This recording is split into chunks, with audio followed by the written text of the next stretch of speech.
On a freezing Christmas Eve in Chicago, Elena Cross was left to die in an abandoned warehouse, forgotten, alone, drowning in snow and silence. Her body went numb. Her vision blurred. Death felt close, inevitable.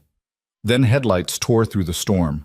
The most dangerous man in the city found her first, and instead of walking away, Dominic Vale decided she was worth saving. What happened next changed everything. If you want to see how far this story goes, hit that like button and drop a comment with your city so I know where you're watching from. Now let's begin. The cold had teeth. Elena Cross felt them first in her fingertips, then her toes, then everywhere at once. The kind of cold that didn't ask permission, it just took. Stripped away warmth, thought, hope. Left behind only the dull ache of a body trying to remember how to survive. She sat slumped against a rusted metal beam in the loading dock of an empty warehouse on the south side of Chicago. Snow piled against the walls, drifting through gaps in the corrugated siding. The wind howled like something alive, something angry.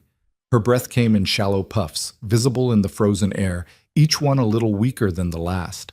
Her phone was dead, had been for over an hour. Her coat, thin, inadequate, the same one she'd worn for 3 winters because there was never money for a new one, was soaked through. Ice clung to the fabric. Her dark hair, usually tied back in a neat bun, hung loose and heavy with frost. She couldn't feel her hands anymore, couldn't feel much of anything. She thought about her sister. Mira, 23, sick, getting worse. The hospital bills were piling up faster than Elena could count them, faster than she could pay them. That's why she was here in the first place. Working Christmas Eve, agreeing to help with the year-end inventory audit, even though she should have been home, even though she should have said no. But people like Elena didn't say no. She said yes. She stayed late. She worked weekends. She kept her head down and her mouth shut and did whatever needed doing because that's what kept the lights on. That's what kept Mira's medication coming. That's what kept the world from falling apart. And this is what it got her. Forgotten. Left behind. Dying alone in a snowstorm because her team lead had assumed someone else would give her a ride home. Elena laughed. It came out bitter and broken, a sound that didn't belong to her. She wasn't the laughing type. She was the quiet type, the invisible type. The girl who showed up early, left late, and never caused problems. Maybe that was the problem. She let her head fall back against the beam. The metal was so cold it burned. Her eyes drifted shut. The world felt far away now, muffled, soft.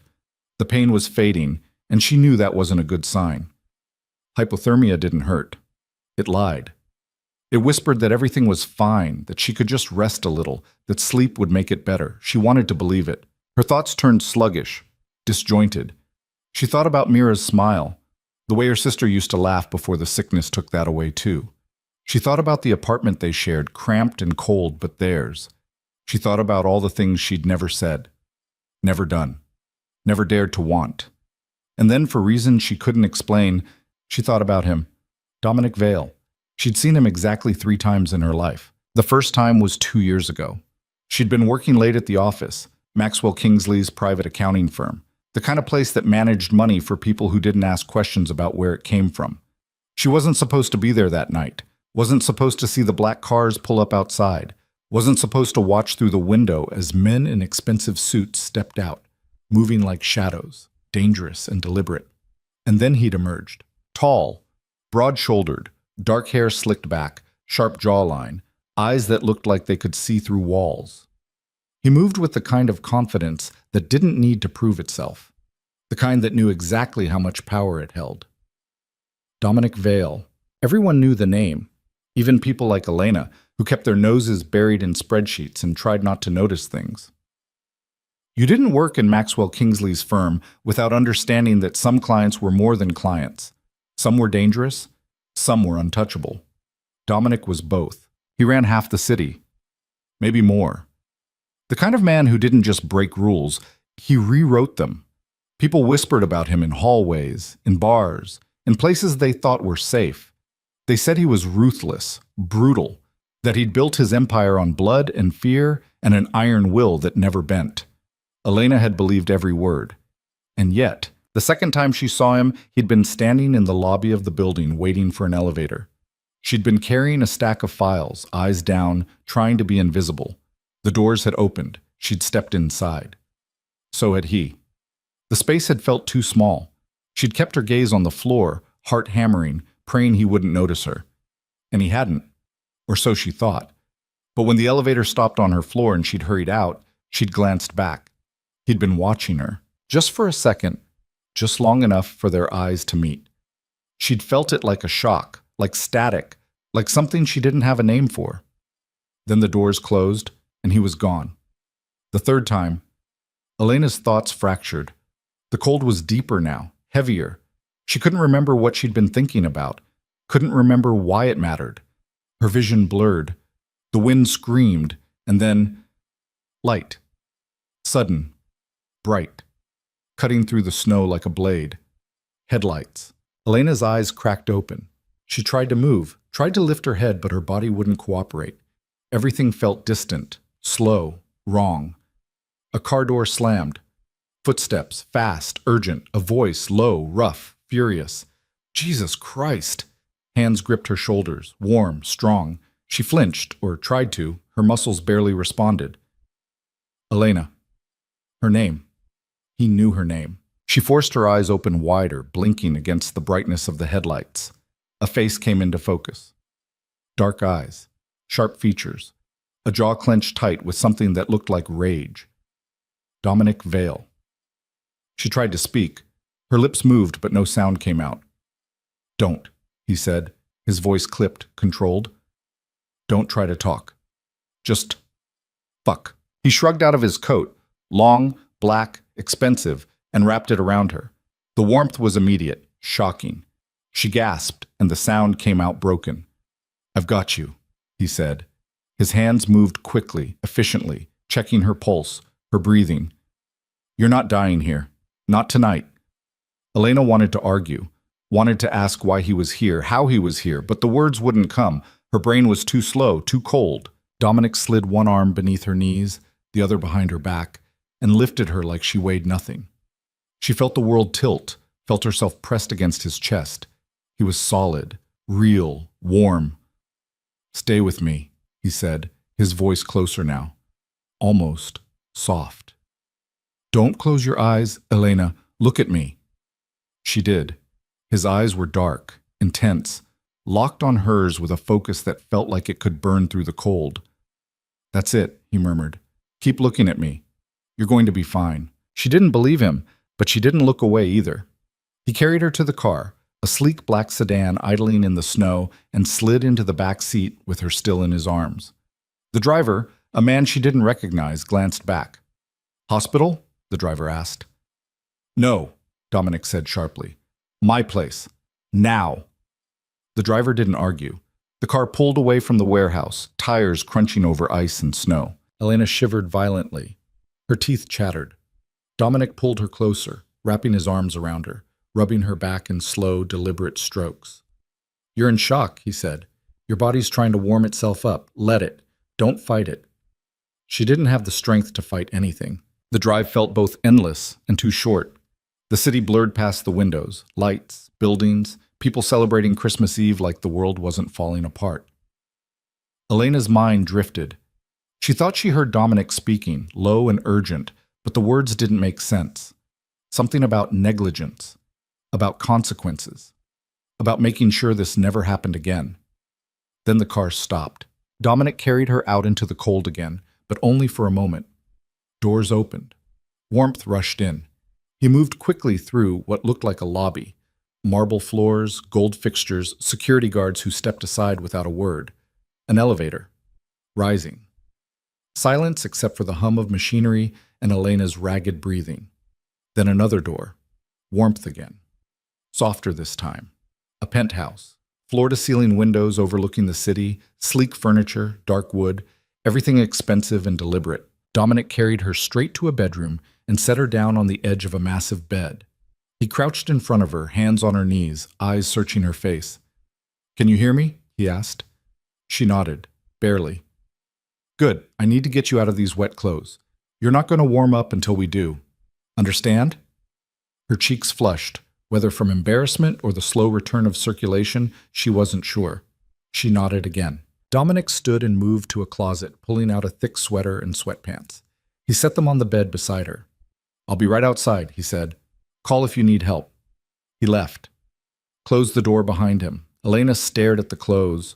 Her hands were shaking so badly she could barely grip the fabric. It took her 3 tries to peel off her coat.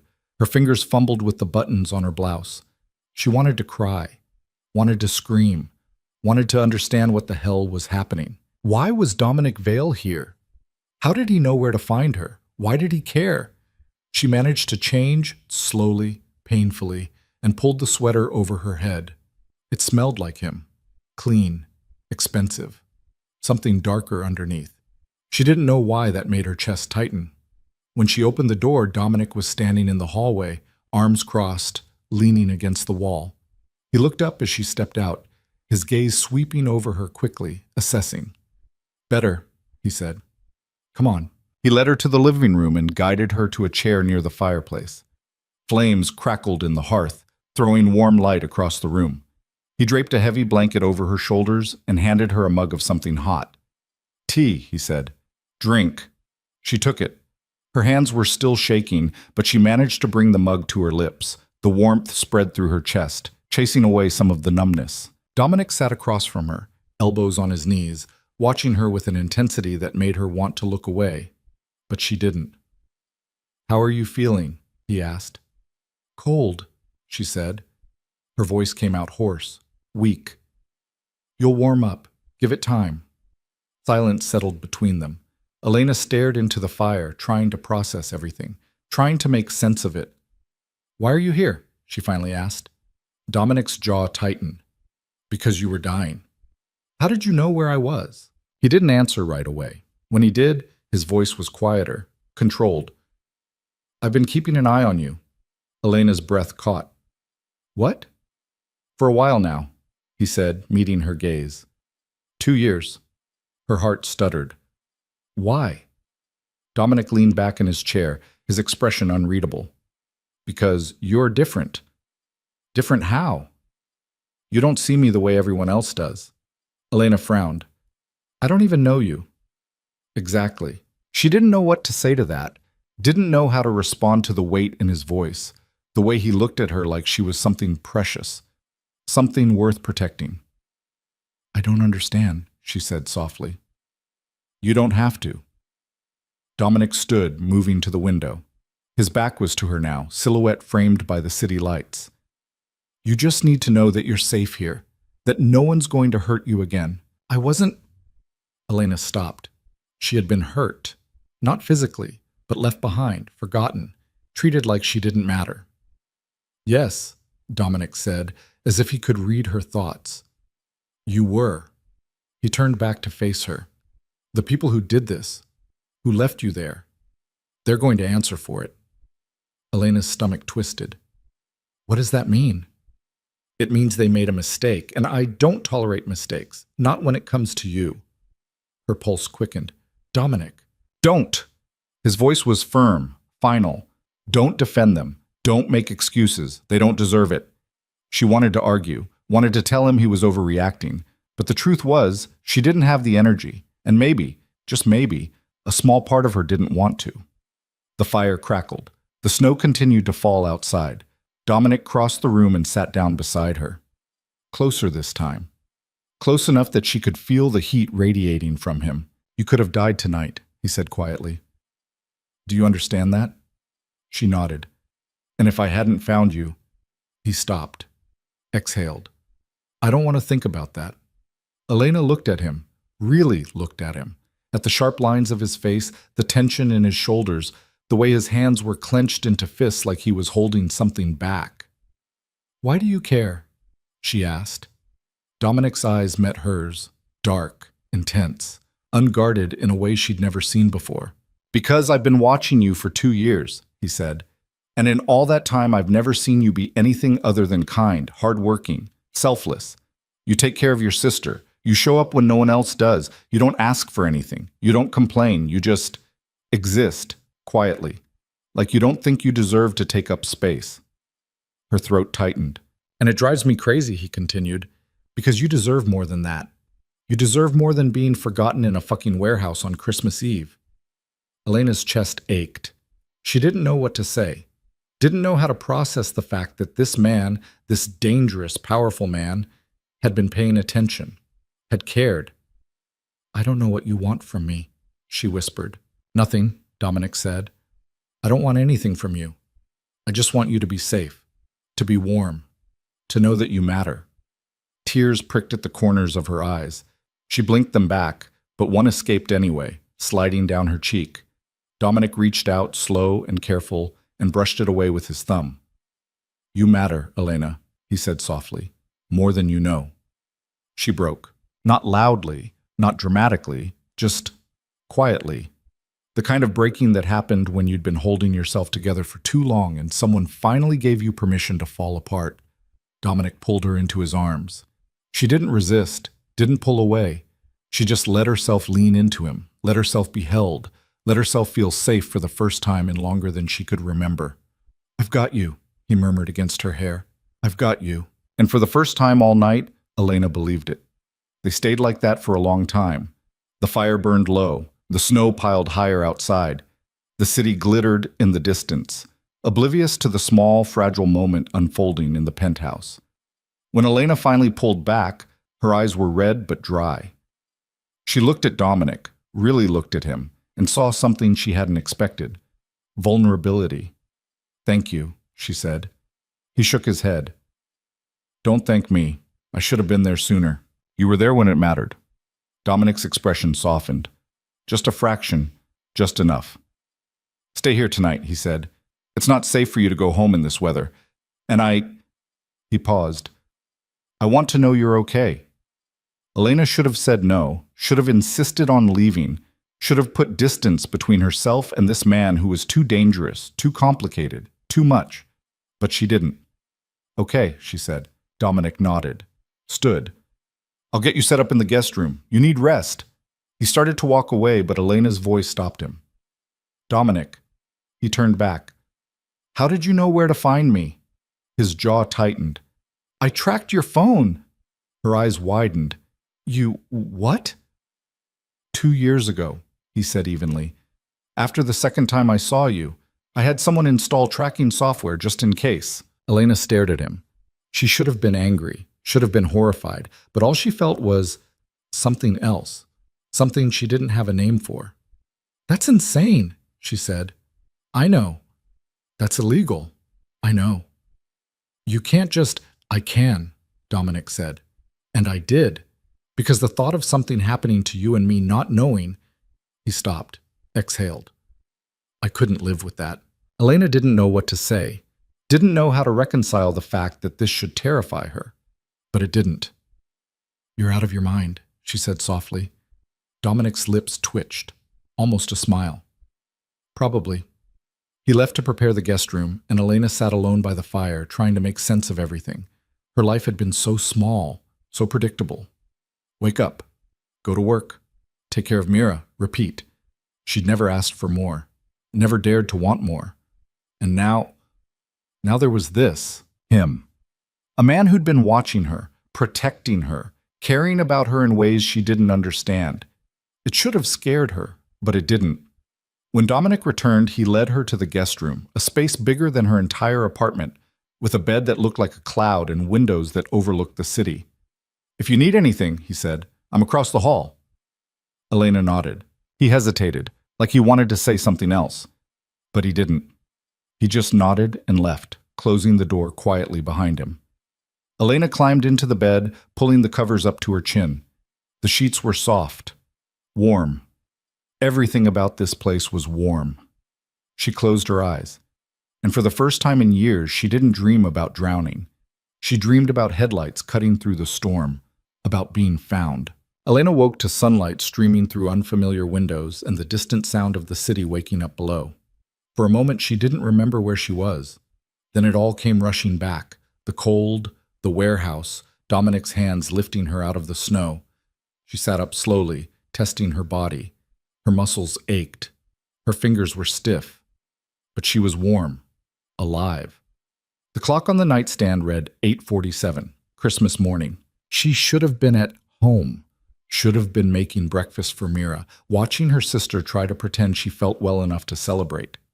Instead, she was in a penthouse that probably cost more per month than Elena made in a year, wearing clothes that didn't belong to her, trying to figure out what the hell happened to her life in the span of one night. There was a soft knock at the door. "Come in," she said, her voice still rough. The door opened, but it wasn't Dominic.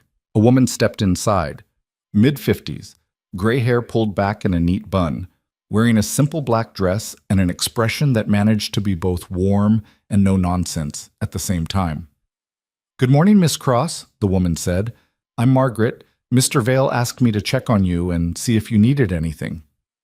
Elena blinked. No, I'm fine. Thank you."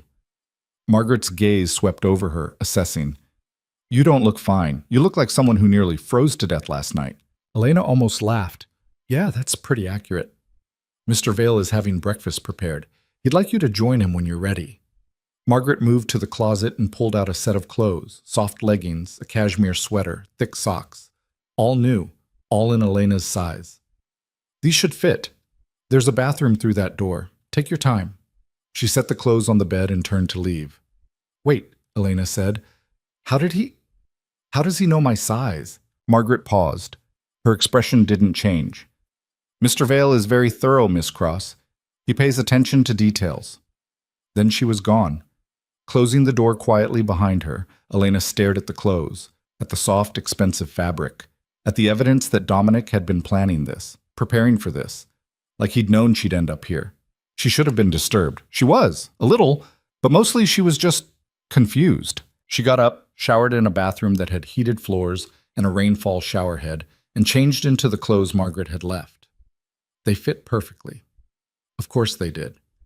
When she stepped out into the hallway, she followed the smell of coffee and found herself in a dining room that overlooked the city, floor-to-ceiling windows, a table that could seat 12 but was only set for 2.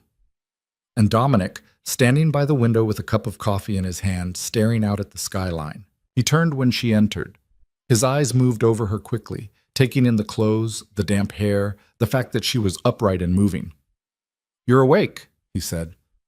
"Yeah." Elena shifted her weight, suddenly uncertain. "Your housekeeper said you wanted me to join you for breakfast." "I did." He gestured to the table. "Sit, please." She did. Dominic sat across from her, and within moments, Margaret appeared with plates. Scrambled eggs, toast, fruit, bacon. More food than Elena usually ate in 2 days. "Thank you, Margaret," Dominic said. The woman nodded and disappeared again. Elena picked up her fork, then set it down. "I need to go home." "After you eat." "Dominic?" "Elena." His voice was calm, firm. "You nearly died last night. You're not going anywhere until I'm sure you're okay." "I'm fine." "You're not." She wanted to argue, wanted to insist that she could take care of herself. But the truth was, she wasn't sure she could. Not yet. Her hands were still shaky, her head still felt foggy, and the thought of stepping back out into the cold made her stomach twist. So she ate. The food was good, better than good. She tried not to think about how long it had been since she'd had a meal she didn't have to cook herself. Dominic watched her. He didn't eat much, just drank his coffee and watched, like he was making sure she actually swallowed every bite. "Stop staring at me," Elena said finally. "I'm not staring." "You are." His lips twitched, almost a smile. "Fine. I'm staring." "Why?" "Because I'm still processing the fact that you're here, that you're alive." Elena set down her fork. "You act like you thought I was going to die." "I did." Dominic's expression darkened. "When I got the alert that your phone hadn't moved in over an hour, I thought—" He stopped, exhaled. "I thought I was too late." "What alert?" "The tracking app I told you about. It sends me notifications if your phone stays in one place for too long, or if the battery dies, or if—" He caught himself. "It doesn't matter. The point is, I got the alert, and I knew something was wrong." Elena's chest tightened. "You could have just called me. Your phone was dead. You could have called someone else, the police, an ambulance. and waste time explaining the situation to people who might not take it seriously? Dominic's jaw clenched. No, I went myself. That's insane. You keep saying that. Because it is. Dominic leaned back in his chair, studying her. You really don't get it, do you? Get what? Why I care. Elena's throat went dry. No, I don't. He was quiet for a long moment. Then he stood, moved to the window, and stared out at the city again. 2 years ago, he said slowly, I came to your office for a meeting with Maxwell Kingsley. Standard business. Nothing unusual. I was waiting in the lobby and you walked past me carrying a stack of files. You were wearing a gray blouse and black pants. Your hair was tied back. You didn't look at me, didn't even notice me. You just walked past. Like I was invisible. Elena frowned. She didn't remember that. And then, Dominic continued, you tripped. The files went everywhere. You got down on your hands and knees and started picking them up, and I watched you. I don't know why. I should have just walked away, but I didn't. I stood there and watched you gather every single page, and when you were done, you looked up and saw me. Elena's breath caught. She did remember that, vaguely. The humiliation of dropping everything in front of a stranger, the way she'd scrambled to clean it up. You apologized, Dominic said. To me. Like it was somehow my fault. And then you smiled. This small, tired smile that didn't reach your eyes. And I thought, who is this woman? Who smiles like that when she's clearly exhausted, when she's clearly struggling? He turned to face her. I started asking questions, found out your name, found out about your sister, about the medical bills, about the fact that you were working 2 jobs just to keep your head above water, and I couldn't stop thinking about you. Couldn't stop wondering why someone like you, someone kind, someone good, was getting crushed by a world that didn't give a damn. Elena's chest ached. So you decided to, what, watch me? I decided to make sure you were okay. Dominic's voice was steady, unapologetic. I had someone install the tracking app. I had people keep an eye on you, make sure you got home safe at night, make sure no one bothered you. I know how it sounds. I know it's crazy, Elena finished. Yes. Obsessive. Yes. Invasive. Yes. She stared at him. You're not even going to deny it. Why would I? Dominic crossed the room and sat down across from her again. I'm not going to lie to you, Elena. I'm not going to pretend this is normal. It's not. But I don't care. Because you're here, you're alive, and that's all that matters to me. Elena didn't know what to say. Didn't know how to process the weight of his words, the intensity in his eyes, the fact that this man, this dangerous, powerful man, had upended his entire night to save her. I don't understand you, she said softly. You don't have to. Yes, I do. Her voice was firmer now. You're asking me to just accept this, to be okay with the fact that you've been watching me for 2 years, that you've invaded my privacy, that you... I'm not asking you to be okay with it, Dominic interrupted. I'm telling you what I did and why I did it. What you do with that information is up to you. Elena's hands clenched into fists. What if I want you to stop? Dominic's expression didn't change. Then I'll stop. Just like that? Just like that? She searched his face, looking for the lie. But there wasn't one. He meant it, and that somehow made it worse. Because part of her, a part she didn't want to acknowledge, didn't want him to stop. I need to go home, she said again. My sister's going to be worried. Dominic nodded. I'll have a car take you. I can take the train. No. His voice was firm, final. You're not taking the train, not after last night. Elena opened her mouth to argue, then closed it. She didn't have the energy. And honestly, the thought of getting on a crowded train, of being surrounded by strangers, of pretending everything was fine, it made her want to crawl back into bed and never leave. Fine, she said quietly. Dominic pulled out his phone and sent a quick text. The car will be ready in 10 minutes. Elena stood. Thank you for everything, for saving me, for... She stopped. Just thank you. Dominic stood too. He stepped closer and Elena's breath hitched. He was tall, broad, the kind of presence that filled a room. But up close, he didn't feel threatening. He felt steady. Can I ask you something? He said. Elena nodded. Do you regret it? Regret what? Being here. With me. She thought about it. Really thought about it. About the fact that she should be terrified. That she should be running. That every logical, rational part of her brain was screaming at her to get out. But she wasn't listening to that part. No, she said. I don't. Something shifted in Dominic's expression. Something that looked almost like relief. Good, he said softly. The car ride home was quiet. Elena sat in the back of a black sedan that smelled like leather and expensive cologne, watching the city pass by outside the window. The driver didn't speak, didn't ask questions, just drove.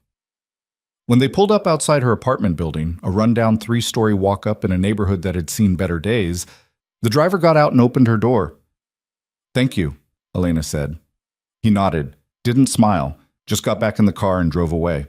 Elena climbed the stairs to the second floor, her legs still weak, and unlocked the door to the apartment she shared with Mira. The smell hit her first, stale air, old coffee, the faint chemical scent of disinfectant from the medical supplies they kept in the bathroom. Mira? She called. In here. Elena followed the voice to the tiny bedroom at the end of the hall. Mira was lying in bed, propped up on pillows, her laptop balanced on her knees. She looked up when Elena entered, and her eyes widened. Oh my God, Mira said. Where the hell have you been? I tried calling you like 20 times. My phone died, Elena said. It wasn't a lie. Just not the whole truth. Mira's gaze narrowed. You look like crap. Thanks. I'm serious. Are you okay? Elena sank down onto the edge of the bed. I'm fine, just long night. Elena. I'm fine, Mira, really. Her sister didn't look convinced, but she didn't push. That was the thing about Mira. She knew when to let things go. Did you at least get the inventory done? Mira asked. Elena's stomach twisted. The inventory, the team, the fact that they'd left her behind. Yeah, she lied. It's done. Mira smiled. Good. Because you deserve a day off. It's Christmas. Let's just, I don't know, watch movies or something. Elena forced a smile. Yeah, that sounds good. They spent the rest of the morning like that, watching old holiday movies on Mira's laptop, eating leftover takeout, pretending everything was normal. But Elena's mind kept drifting, kept going back to the penthouse, to Dominic's eyes, to the way he'd looked at her like she mattered. Her phone buzzed. She pulled it out. Dominic must have had someone charge it, and saw a text from an unknown number. I hope you made it home safely. Her heart skipped. She stared at the message, then typed back. I did. Thank you. A moment later, another text came through. If you need anything, let me know. Elena hesitated, then typed, How did you get my number? The response was immediate. I've had it for 2 years. Remember? She almost laughed. Almost. Right. The tracking app. Among other things. Elena bit her lip. She should have been angry. Should have blocked the number. Should have told him to leave her alone. But she didn't. Thank you again. For last night. You don't need to keep thanking me. I do, though. There was a pause. Then, you're welcome, Elena.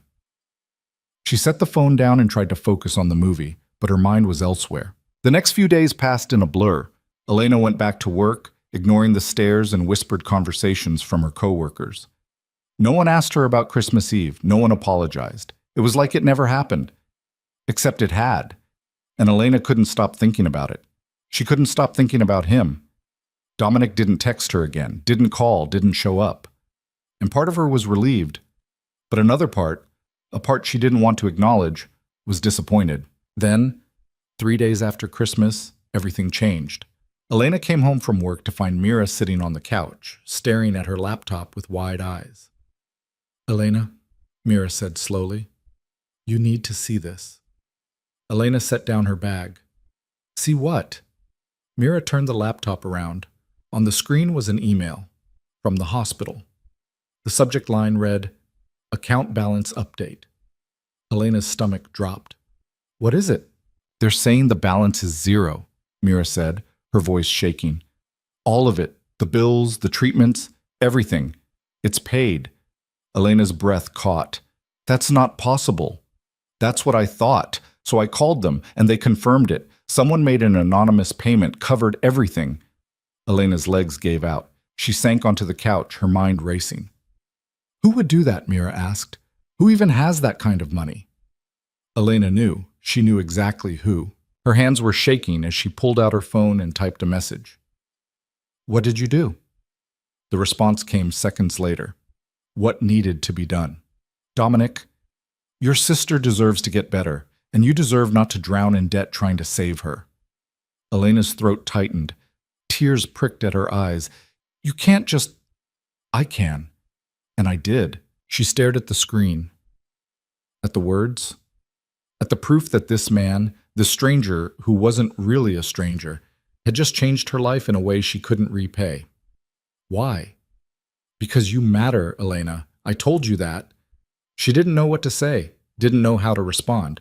So she just typed, "Thank you. You're welcome." Mira was staring at her. Elena, who was that? Elena looked up. A friend. A friend who just paid off 6 figures in medical bills? Yeah. What kind of friend? The kind who saved my life, Elena said quietly. Mira's eyes widened. What? Elena took a breath. And then, slowly, carefully, she told her sister everything. About Christmas Eve, about the warehouse, about Dominic. When she finished, Mira was quiet for a long time. So, Mira said finally, you're telling me that a literal crime boss has been stalking you for 2 years, saved you from freezing to death, and just paid off all my medical bills? Yeah. And you're okay with this? Elena paused. I don't know. Elena, I know how it sounds, Mira. I know it's insane, but... She stopped. He's not what I expected. He's not bad. He's a crime boss. I know. He runs half the city. I know. And he's been watching you. I know. Elena looked at her sister. But he also saved my life, and he just gave you a chance to get better. So yeah, I'm okay with it, for now. Mira shook her head. You're out of your mind. Probably. But even as she said it, Elena knew she didn't care. That night, she lay in bed staring at the ceiling, her phone on the nightstand beside her. She kept thinking about Dominic, about the way he'd looked at her, the way he'd held her, the way he'd made her feel safe. Her phone buzzed. She picked it up. Are you awake? Her heart raced. Yes. Can't sleep? Not really. You? Same. Elena bit her lip, then typed, Why are you doing this?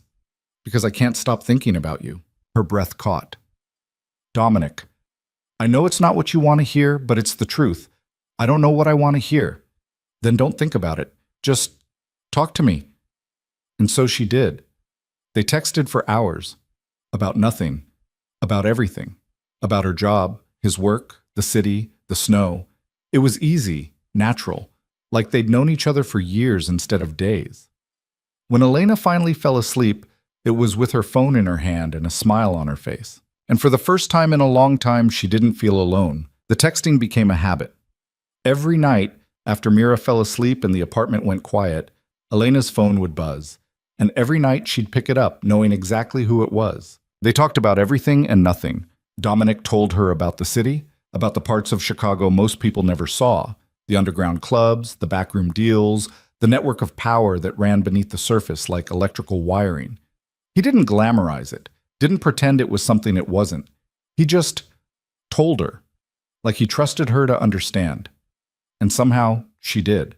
Elena told him about Mira, about the years of watching her sister get sicker, the frustration of dealing with insurance companies that didn't care, the guilt that came with every bill she couldn't pay on time.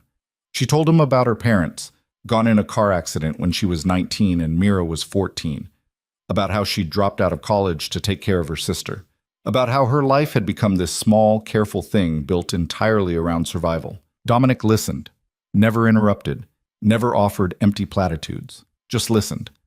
A week after Christmas, he asked her to dinner. The text came through at noon while Elena was sitting at her desk, staring at a spreadsheet that refused to balance. Have dinner with me tonight. Her heart jumped. She stared at the message, then typed back, Is that a question or a command? A question. But I'm hoping you say yes. Elena bit her lip. This was a bad idea. She knew it was a bad idea. Getting involved with Dominic Vale, actually involved, not just texting at midnight, was the kind of mistake people didn't come back from. But she typed yes anyway. Good, I'll pick you up at 7. Where are we going? You'll see. She should have asked more questions, should have insisted on details. But she didn't. She just went back to work and tried not to think about the fact that she had nothing to wear. At 6:30, she was standing in front of her closet, staring at the meager collection of clothes she owned. Everything was practical, boring, the kind of thing you wore when you wanted to disappear. Mira appeared in the doorway, leaning against the frame. She looked better than she had in weeks. Still pale, still tired, but better. The treatments were working. Elena tried not to think too hard about why. You're freaking out, Mira observed. I'm not freaking out. You've been standing there for 10 minutes. Elena sighed. I don't have anything to wear. Mira's eyes lit up. Is this for him? The guy? Dominic, and yes. Oh my God, you're going on a date with a crime boss. It's not a date. It's totally a date. Elena grabbed a simple black dress, the only one she owned that wasn't completely shapeless, and held it up. Does this work? Mira made a face. It's fine, but you need to do something with your hair. What's wrong with my hair? Nothing. If you're going to a funeral... Elena threw a shoe at her. Mira dodged, laughing. By the time 7 o'clock rolled around, Elena had managed to make herself look presentable. The black dress, low heels she'd bought for a job interview 3 years ago, her hair down instead of tied back. She felt ridiculous, like she was playing dress-up. Her phone buzzed. I'm outside. Elena's stomach flipped. She grabbed her coat, still the same thin, inadequate one from Christmas Eve, and headed for the door. Be safe, Mira called after her, and text me if he turns out to be a serial killer. He's not a serial killer. You don't know that. Elena didn't have a good response to that, so she just left. Dominic was waiting on the street, leaning against a black car that probably cost more than Elena's entire building. He was wearing a dark suit, no tie, the top button of his shirt undone. He looked unfairly good. When he saw her, something shifted in his expression, something that looked almost like surprise. Hi, Elena said, suddenly self-conscious. Hi. Dominic straightened, his eyes moving over her slowly. You look beautiful. Elena's cheeks flushed. Thanks. You look not bad yourself. His lips twitched. Not bad. I'll take it. He opened the car door for her, and Elena slid inside. The interior smelled like leather and something else, something clean and expensive that she couldn't name. Dominic got in beside her, and the driver pulled away from the curb without a word. Where are we going? Elena asked. Somewhere quiet. That's not an answer. I know. She rolled her eyes, but she was smiling. She couldn't help it. They drove north out of her neighborhood and into parts of the city Elena rarely saw. The buildings got taller, cleaner, newer. The streets got wider. The people walking past looked like they belonged in magazines. The car pulled up outside a restaurant that didn't have a sign, just a door with a single light above it. Dominic got out and offered her his hand. Elena took it, trying not to think about how warm his palm was against hers. Inside, the restaurant was small, intimate, maybe 10 tables, all of them empty except for one in the back corner. Soft lighting. No music, just the quiet murmur of a kitchen somewhere out of sight. A man in a crisp white shirt appeared, smiling at Dominic like they were old friends. Mr. Vale, everything is ready. Thank you, Marco. Marco led them to the table in the corner, pulled out Elena's chair, and disappeared. Elena looked around. Did you rent out the entire restaurant? Yes. Why? Dominic sat across from her, his eyes meeting hers. Because I wanted to have dinner with you, just you, without interruptions. Elena's breath caught. That's insane. You keep using that word. Because it keeps being true. A smile ghosted across his face. Fair enough. Marco returned with wine, something red and probably expensive, and poured 2 glasses. Then he rattled off the menu, which seemed to consist of whatever the chef felt like making that night. Elena nodded along, pretending she understood half of what he was saying. When Marco left, Dominic raised his glass. To not freezing to death, he said. Elena laughed, A real, genuine laugh that surprised her. She raised her glass. To not freezing to death. They drank. The food came in courses, small plates of things Elena couldn't pronounce but tasted incredible. She tried not to think about how much this must cost. Tried not to think about the fact that a week ago she'd been eating ramen for the third night in a row. "Tell me something," Dominic said. Elena looked up. "Something like what?" "Something I don't know." She thought about it. "I hate accounting." His eyebrows rose. "You're an accountant." "I know, but I hate it. I'm good at it, but I hate it." "Then why do you do it?" "Because it pays the bills. Or it did, before—" She stopped. "Before you paid them." Dominic's expression didn't change. "What would you do if you could do anything?" No one had ever asked her that, not once. "I don't know," Elena said slowly. "I used to want to be a writer, back before everything happened. I had this stupid idea that I'd go to college, study literature, maybe write a book someday. That's not stupid. It's impractical." "That doesn't make it stupid." Elena stared at him. "You really believe that?" "I believe that people should do what makes them happy. Life's too short to spend it doing things you hate." "Easy to say when you have money." "True." Dominic leaned back in his chair. "But money doesn't fix everything, Elena. It just gives you different problems." She wanted to argue, wanted to tell him that money absolutely did fix things, like medical bills and rent and the constant, gnawing fear of not having enough. But she didn't, because there was something in his voice that made her think he actually understood. "What about you?" she asked. "What would you do if you could do anything?" Dominic was quiet for a long moment. "I don't know if I'd do anything different." "Really? I built this. The business, the connections, the power. It's mine.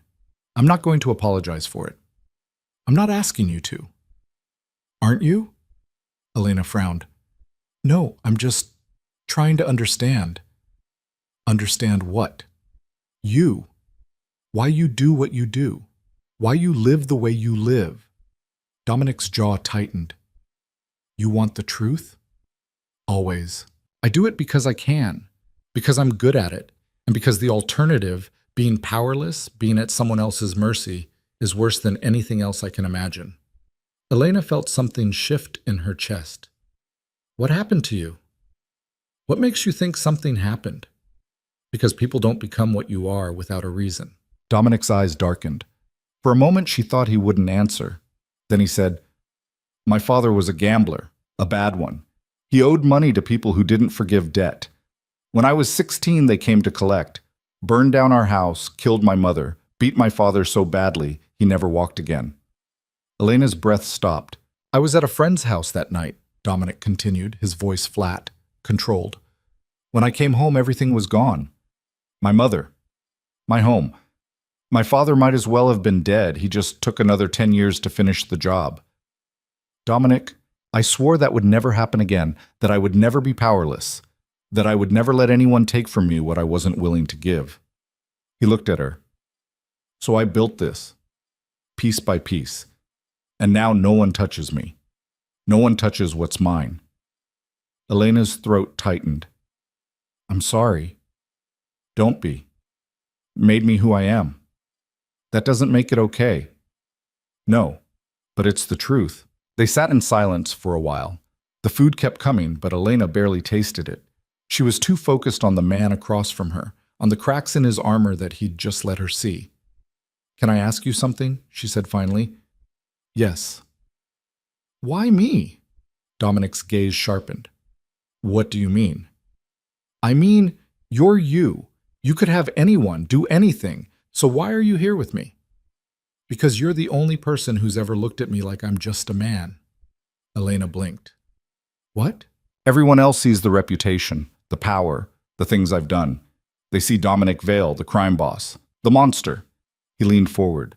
"But you just see me, and I—" He stopped, exhaled. "I can't explain it. But when I'm with you, I feel like I can breathe."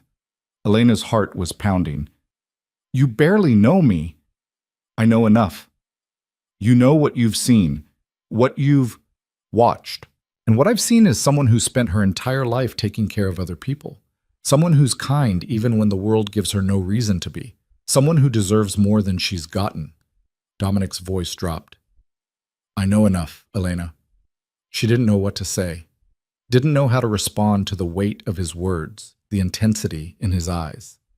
So she did the only thing she could think of. She reached across the table and took his hand. Dominic's fingers closed around hers, warm and solid. He stared at their joined hands like he couldn't quite believe it was real. I don't know what I'm doing, Elena said quietly. I don't know if this is a good idea. I don't know if I should be here. Do you want to be here? She thought about it, really thought about all the reasons she should say no. All the reasons this was dangerous and reckless and stupid. And then she thought about the way he'd saved her, the way he'd looked at her, the way he made her feel like she mattered. Yes, she said, I do. Something in Dominic's expression softened. Then that's enough. They stayed like that for a while, hands linked across the table, the rest of the world falling away. When the meal finally ended, Dominic paid. Elena didn't even see him do it, and they walked back to the car. The night was cold, but not brutal.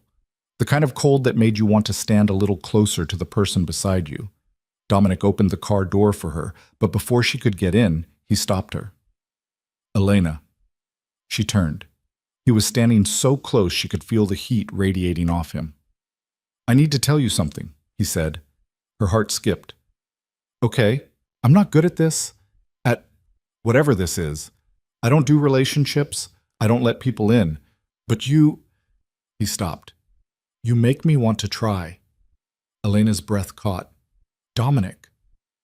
I'm not asking you for anything. I'm not expecting anything. I just need you to know that you matter to me more than anyone has in a long time. She didn't think, didn't let herself second guess.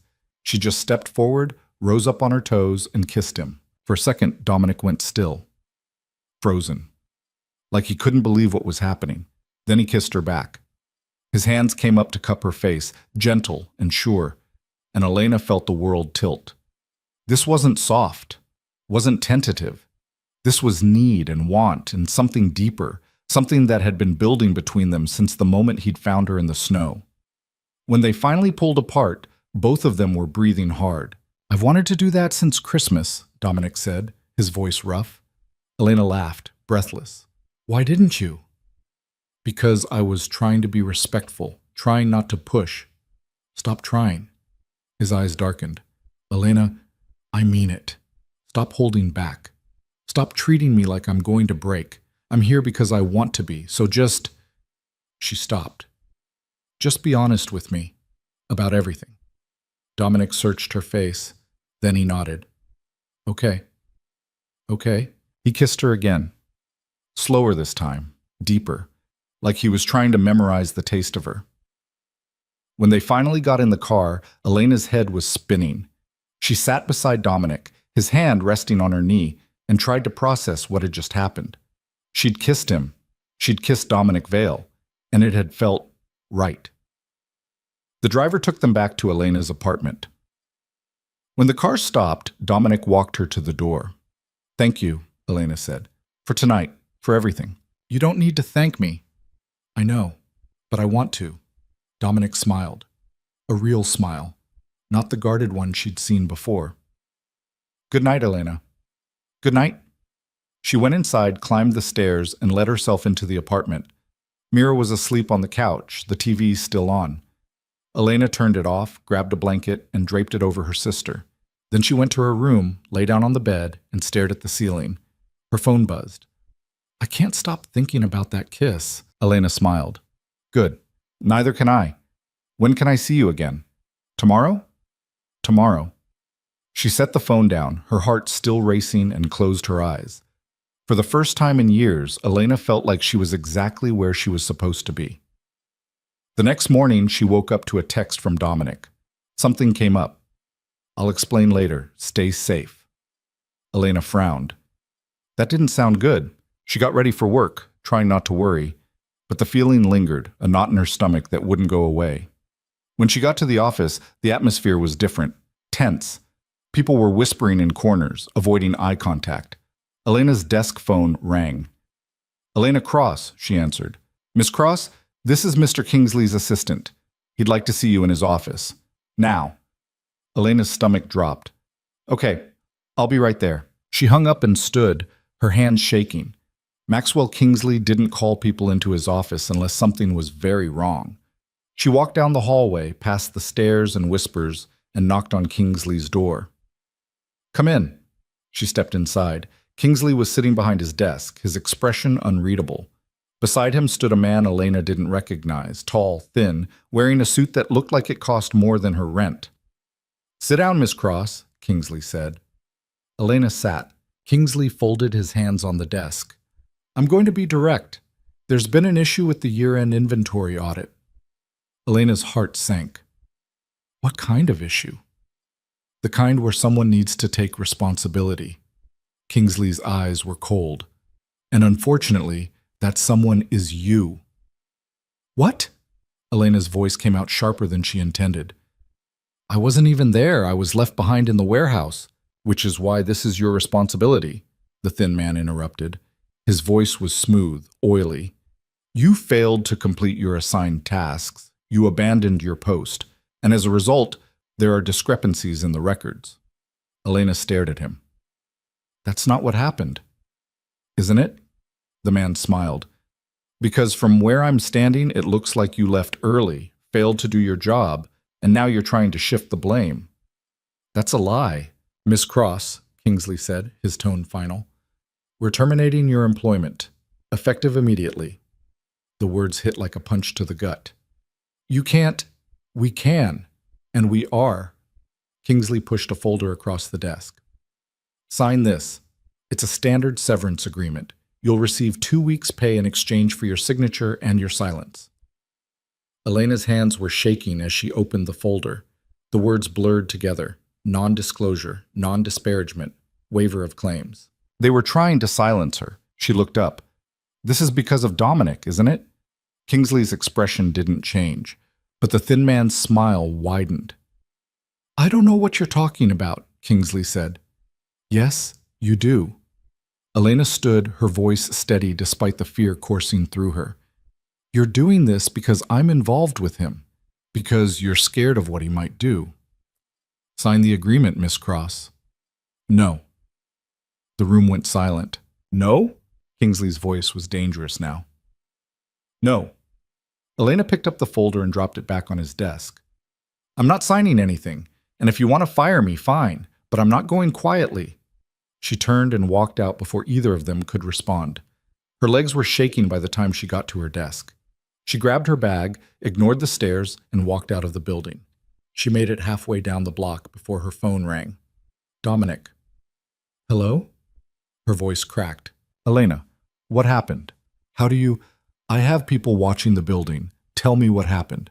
She did. All of it. The meeting, the accusations, the agreement. When she finished, there was silence on the other end. "Dominic, I'm going to handle this." "What does that mean?" "It means they made a mistake, and I'm going to make sure they understand that." "Dominic, please. No one touches you, Elena. No one. Do you understand me?" Her throat tightened. "Yes." "Where are you right now?" "On the street, outside the office." "Stay there. I'm sending a car." "I can—" "Stay there." The line went dead. 10 minutes later, a black car pulled up. The same driver from the night before. He didn't speak, just opened the door. Elena got in. They drove to Dominic's penthouse. When Elena walked inside, he was waiting. He crossed the room in 3 strides and pulled her into his arms. "I'm sorry," he said against her hair. "I'm so sorry. It's not your fault." "Yes, it is." He pulled back, his hands on her shoulders. "They did this because of me, because they're scared of what I represent, and you paid the price. I don't care about the job." "You should." "I don't." Elena's voice was firm. "I hated that job. I hated that place. And if losing it means I never have to go back, then maybe it's a good thing." Dominic stared at her. "You mean that?" "Yes." He kissed her, hard and desperate, like he was trying to prove something. Elena kissed him back, pouring everything she felt into it. The fear, the anger, the certainty that this, whatever this was, mattered more than anything else. When they broke apart, Dominic rested his forehead against hers. "I'm going to take care of you," he said. "You and Mira. Whatever you need. I'll make sure you have it." "I don't need you to." "I know, but I'm going to anyway." Elena closed her eyes. "Okay." "Okay?" And in that moment, everything changed. Because Elena realized she wasn't just falling for Dominic Vale. She'd already fallen. Elena stayed at the penthouse for 3 days. She told herself it was temporary, that she just needed time to figure things out, to process everything that had happened. But the truth was simpler than that. She didn't want to leave. Dominic didn't push, didn't ask questions. He just made space for her, gave her a room, the same guest room from Christmas, and let her exist without expectations. In the mornings, they had coffee together. In the evenings, they talked. And at night, when the city went quiet, Elena would lie in bed and wonder how her life had become this. Mira called every day. Elena lied and said she was staying with a friend. It wasn't entirely untrue, but it wasn't the whole truth either. On the 4th morning, Elena woke to find Dominic already dressed, standing by the window with his phone pressed to his ear. His voice was low, clipped, angry. "I don't care what it takes. Make it happen." He hung up and turned. When he saw Elena standing in the doorway, his expression softened. "Morning," he said. "Morning." Elena crossed her arms. "Who was that?" "Work." "That's not an answer." Dominic's jaw tightened. "It's better if you don't know." "Stop doing that." "Doing what?" "Protecting me from the truth." "I told you I wanted honesty, Dominic, so be honest." He studied her for a long moment. Then he sighed. "Maxwell Kingsley. He's been making calls, trying to bury you, spread word that you're unreliable, untrustworthy." Elena's stomach twisted. "Why would he do that?" "Because he's scared, and when scared men feel cornered, they lash out." Dominic moved closer. "But he's not going to get away with it." "What are you going to do?" "What needs to be done." Elena's pulse quickened. "Dominic." "Elena." His voice was firm, final. "You don't need to worry about this. I'm handling it." "I don't want you to hurt him." Dominic's eyes darkened. "I'm not going to hurt him, but I am going to make sure he understands that there are consequences for what he did." "What kind of consequences?" "The kind that matter to men like him." Dominic's hand came up to cup her face. "Trust me, please." Elena wanted to argue, wanted to tell him that this wasn't his fight, but the look in his eyes stopped her. This wasn't about revenge. It was about protection, about making sure no one ever hurt her again. "Okay," she said quietly. "I trust you." Something shifted in Dominic's expression. Relief, maybe even surprise, like he hadn't expected her to say yes. He kissed her, slow and deep, like he was sealing a promise. When he pulled back, his thumb brushed across her cheek. "I have to go out for a few hours. Will you be okay here?" "I'll be fine. Margaret will be here if you need anything." "Dominic, I'm not a child." His lips twitched. "I know, but humor me." Elena rolled her eyes, but she was smiling. "Fine." He left, and Elena spent the morning wandering the penthouse, trying to make sense of the fact that this was her life now. She stood by the floor-to-ceiling windows, watching the city move below, and wondered what would happen next. Her phone rang. "Mira." Elena's chest tightened. She answered. "Hey, where are you?" Mira's voice was sharp, worried. "I told you, I'm staying with a friend." "For 4 days?" "Yeah." "Elena, what's going on?" Elena closed her eyes. "I lost my job." There was silence on the other end. Then, "What?" "They fired me. Said I was responsible for some discrepancies in the audit. It's bullshit, but..." She stopped. "It doesn't matter. I'll find something else." "Elena, we can't afford for you not to be working. The bills are paid. All of them. Remember?" Another pause. "Right. The mysterious friend who paid off 6 figures in medical debt. Mira, it's him, isn't it? The guy? Dominic." Elena didn't answer. "Oh my God," Mira said. "You're with him right now. At his place." "Mira, are you out of your mind? Elena, you don't even know this guy. You can't just... I can, Elena interrupted. And I am, because he's the only person who's ever looked at me and seen something worth protecting. So yeah, I'm with him, and I'm not apologizing for it. The line went quiet. Are you safe? Mira asked finally. Her voice was softer now, scared. Yes. Are you sure? Elena thought about the way Dominic looked at her, the way he touched her, the way he'd saved her life without asking for anything in return. Yes, she said again. I'm sure. Mira exhaled. Okay, but if anything changes, if you need me, call. Immediately. I will. I love you, Elena. I love you too. They hung up. Elena set the phone down and pressed her forehead against the cold glass. She knew what Mira was thinking, knew how this looked from the outside. But Mira didn't understand, couldn't understand, because she hadn't been there, hadn't felt what Elena felt. The door opened behind her.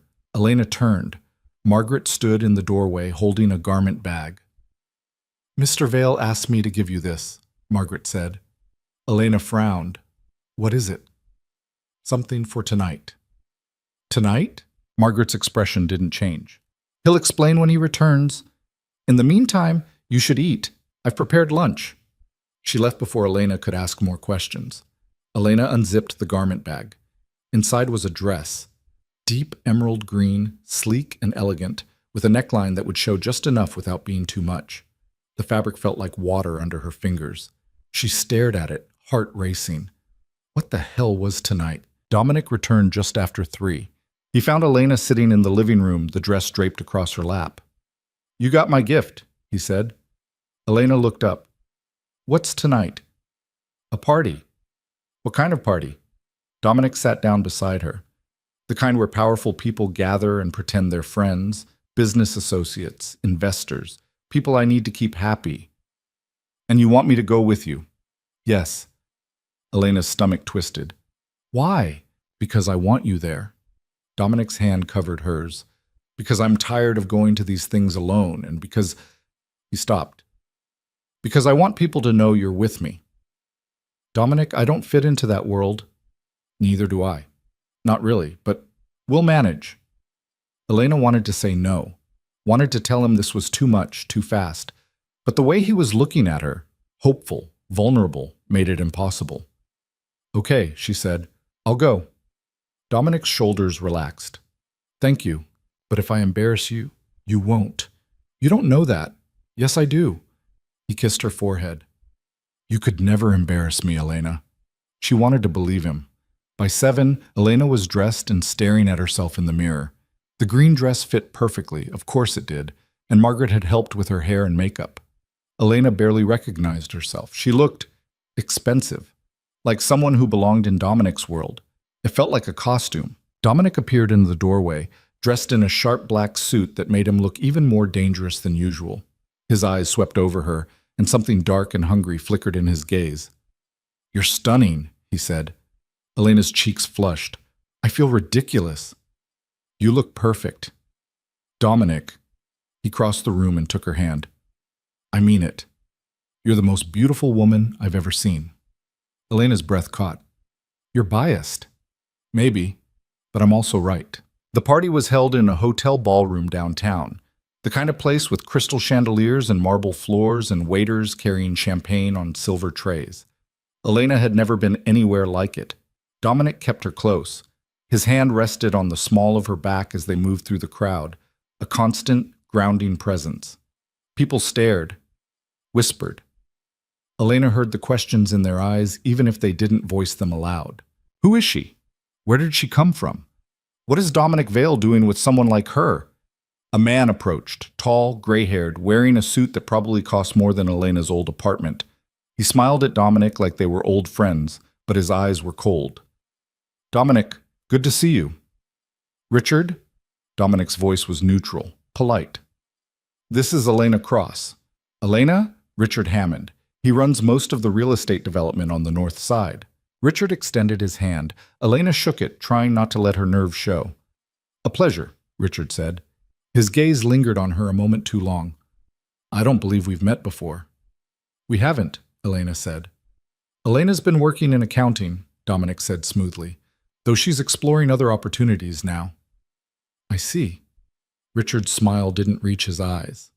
Well, any friend of Dominic's is welcome here. He walked away. Elena exhaled.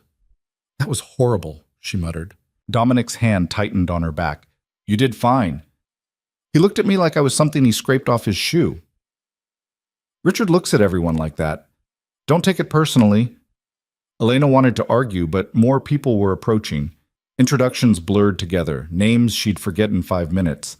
Handshakes that felt more like tests than greetings. Everyone was polite. Everyone was watching.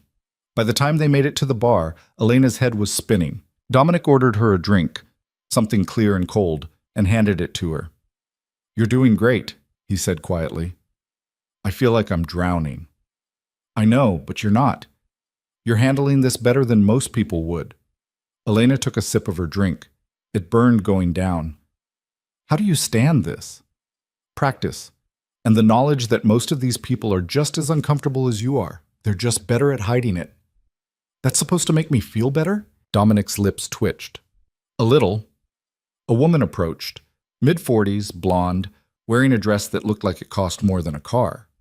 She smiled at Dominic, ignoring Elena entirely. Dominic, it's been too long. Vanessa. Dominic's tone was cool. This is Elena.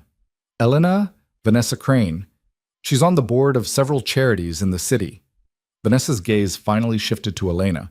Her smile didn't waver, but something sharp flickered in her eyes. How lovely, Vanessa said. And how did you two meet? Through work, Dominic said, before Elena could answer. I see. Vanessa's attention returned to Dominic. You should come by the foundation sometime. We're planning a gala for next month. I'd love your input. I'll think about it. Vanessa's hand rested on Dominic's arm. Too familiar, too casual. Please do. It's been so quiet without you. Dominic stepped back, his hand finding Elena's. If you'll excuse us. He guided Elena away before Vanessa could respond. Was she? Elena started. Yes. And you? A long time ago, before I knew better. Elena wanted to ask more, but Dominic's expression made it clear the subject was closed. They spent the next hour circulating, making small talk, pretending to enjoy themselves. Elena's feet ached in the heels Margaret had picked out, and her face hurt from smiling. But every time she thought about asking to leave, Dominic would squeeze her hand, a silent reminder that she wasn't alone. Then Maxwell Kingsley walked in. Elena saw him first, felt her entire body go rigid. Dominic noticed immediately. What's wrong? Kingsley, Elena said quietly. He's here. Dominic's jaw clenched. Stay here. Dominic. But he was already moving, cutting through the crowd with a purpose that made people step aside without thinking.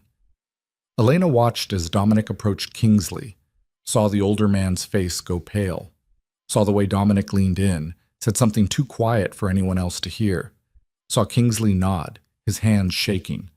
But then something changed.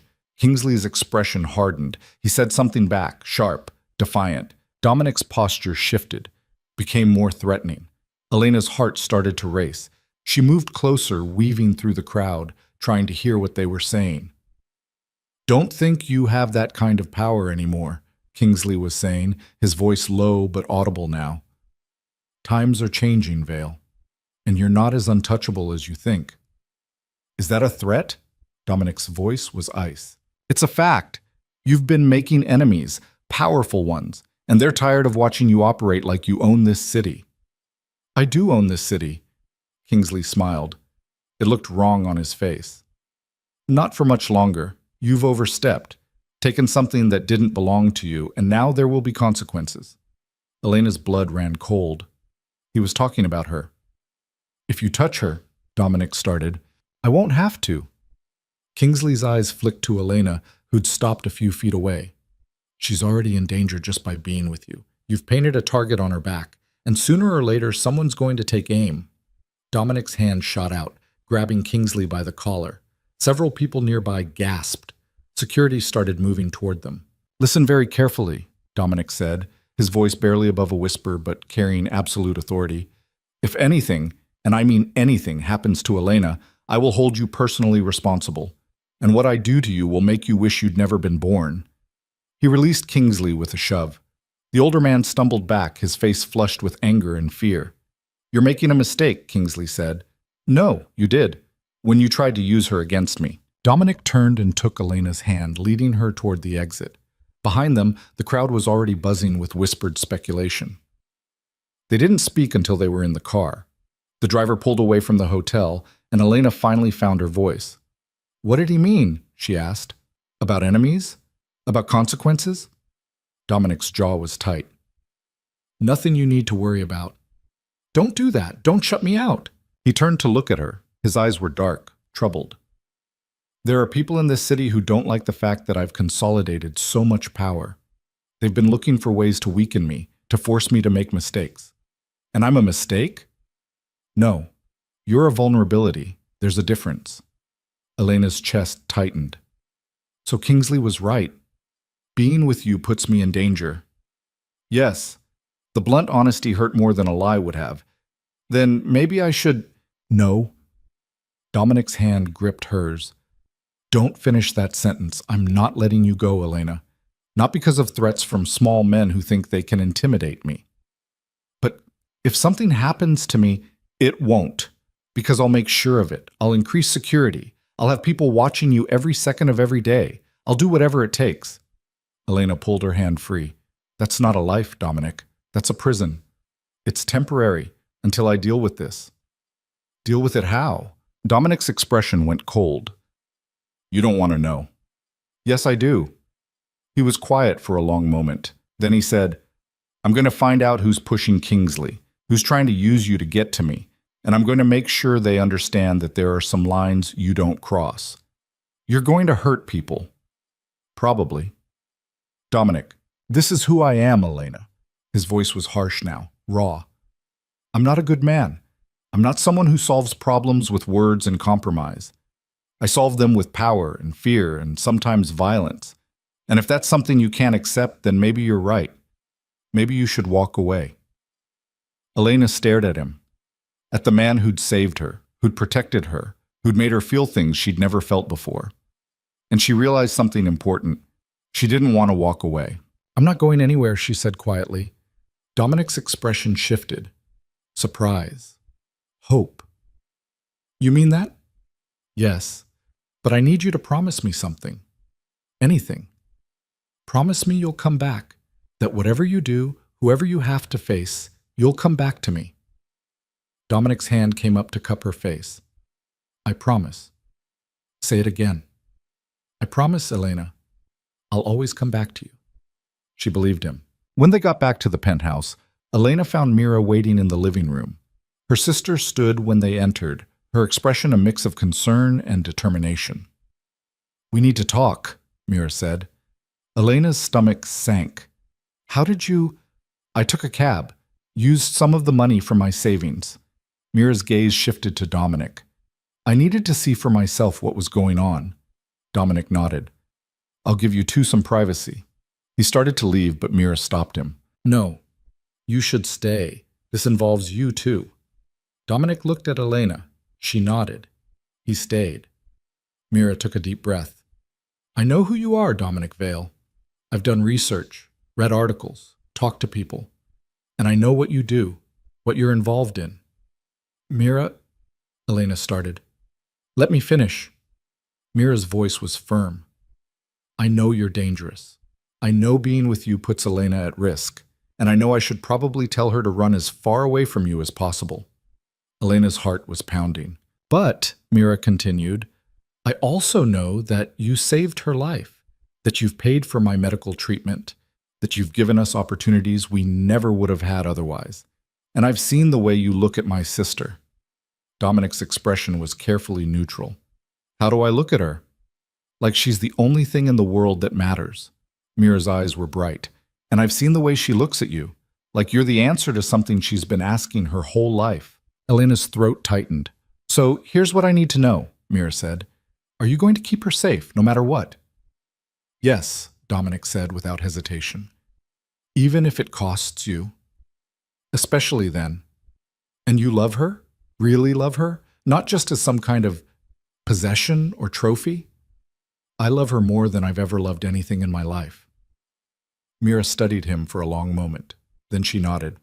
Okay, then you have my blessing, for whatever that's worth. Elena's eyes burned with tears. She crossed the room and pulled her sister into a hug. Thank you, she whispered. Don't thank me yet, Mira said. If he hurts you, I'll kill him myself. Elena laughed through her tears. Deal. When Mira left, Dominic's driver took her home. Elena and Dominic stood alone in the penthouse. Your sister is terrifying, Dominic said. She likes you. That was her liking me? Trust me. If she didn't, you'd know. Dominic pulled Elena close. I meant what I said. To her. To you. I love you, Elena, and I'm going to keep you safe. No. Do you? Because after tonight, after what Kingsley said, I know, Elena repeated. I trust you, Dominic, completely. He kissed her, deep and desperate, like he was trying to convince himself this was real, that she was real. When they pulled apart, Elena rested her forehead against his. What happens now? She asked. Now I make sure no one ever threatens you again. How? By reminding everyone in this city exactly who I am and what happens to people who cross me. Elena should have been scared, should have been horrified by the cold certainty in his voice, but she wasn't, because she'd made her choice, and she was seeing it through. The next morning, Dominic was gone before Elena woke up. There was a note on the pillow. Had to handle something. Back by tonight. Don't worry. I love you. D. Elena stared at the note, her stomach churning. Don't worry. Like that was possible. She spent the day trying to distract herself. Read a book. Watch TV. Tried to write. Nothing worked. Her mind kept drifting to worst-case scenarios. At 3 p.m, her phone rang. Unknown number. She almost didn't answer, but something made her pick up. Hello? Miss Cross said. The voice was male, unfamiliar. You don't know me, but I know you, and I know where you are right now. Elena's blood ran cold. Who is this? Someone who wants to help. Dominic Vale is in over his head. The people he's dealing with, they're not going to stop. And you're in the crossfire. What do you want? To give you a choice. Walk away now, while you still can. Or stay and watch everyone you love get hurt. I'm not... Think about your sister, Miss Cross. Think about what could happen to her if you make the wrong choice. The line went dead. Elena's hands were shaking. She immediately called Dominic. It went straight to voicemail. She called again. Same result. Panic started to set in. She called the security team Dominic had assigned to the building. They assured her everything was fine, no one had entered or left. Mira was safe at her apartment, but Elena couldn't shake the feeling that something was very wrong. At 6, Dominic finally called back. Elena, I'm sorry, I couldn't get to my phone. What's wrong? She told him everything. The call, the threat, the mention of Mira. There was silence on the other end. Then, I'm coming home. Right now. Dominic, what's going on? I'll explain when I get there. Just stay inside. Don't open the door for anyone. I'll be there in 20 minutes. He hung up. Elena paced the penthouse, her heart racing. 20 minutes felt like hours. When Dominic finally walked through the door, he looked exhausted and angry. And something else. Something that looked almost like fear. Tell me exactly what he said, Dominic demanded. Elena repeated the conversation word for word. Dominic's jaw clenched. It's Victor Strand. Who? The man I told you about. The one trying to expand into my territory. He's escalating. Why would he call me? Because he knows you're my weakness. Dominic's hands were fists at his sides. And he's trying to use that against me. What are we going to do? I'm moving you, both you and Mira, somewhere safe, somewhere he can't find you. For how long? Until this is over. Elena's chest tightened. And when will that be? Soon. I'm meeting with him tomorrow. We're going to settle this, permanently. Dominic, I know what you're going to say, and the answer is no. You can't come with me. You can't be anywhere near this. I'm not asking to come with you. I'm asking you not to go. Dominic crossed the room and took her hands. I have to. If I don't, this will never end. He'll keep pushing, keep threatening, and eventually he'll follow through. Then let me help. No. The only thing you can do is trust me. Can you do that? Elena looked into his eyes, saw the determination there, the absolute certainty that this was the only way. Yes, she said. I trust you. Good. Pack a bag. We're leaving in an hour.